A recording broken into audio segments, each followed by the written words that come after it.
आजकाल इम्युनिटी कमी होत आहे. वारंवार सर्दी, खोकला, पचन बिघडणं, केस गळणं आणि शरीरात वीकनेस जाणवणं हे सगळे कारणं कॉमन झालेले आहेत.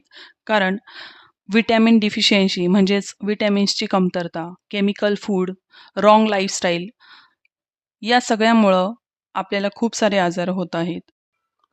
आयुर्वेदात याचं एक सिंपल सोल्युशन सांगितलं आहे, ते म्हणजे आवळा. आवळा म्हणजेच व्हिटॅमिन सीचा रिचेस्ट नॅचरल सोर्स. आयुर्वेदामध्ये आवळ्याला रसायना फ्रूट असंही म्हटलं जातं, म्हणजेच बॉडी रिज्युनेट करणारं फळ. आवळा इम्युनिटी स्ट्रॉंग करतो. रोज घेतल्याने इन्फेक्शन, कफ, कोल्ड यापासून आपल्याला प्रोटेक्शन मिळते. स्पेशली बदलत्या वेदर आणि क्लायमेटमध्ये आपल्याला आवळा घेणे खूप फायदेशीर ठरते.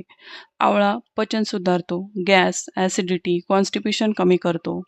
मॉर्निंगला आवळा घेतल्याने डायजेस्टिव्ह सिस्टीम क्लीन राहते. आवळ्यामुळे आपला हेअरफॉल कमी होतो, हेअर ग्रोथ इम्प्रूव्ह होते, स्किन क्लिअर अँड ग्लोईंग राहते. म्हणूनच आवळा हेअर ऑइल आणि ज्यूस पॉप्युलर आहेत. आवळा ब्लड शुगर बॅलन्स करण्यास मदत करतो. डायबेटिस असलेल्या लोकांसाठी आवळा युजफुल आहे. तसेच हार्ट हेल्थसाठी सुद्धा बेनिफिशियल आहे.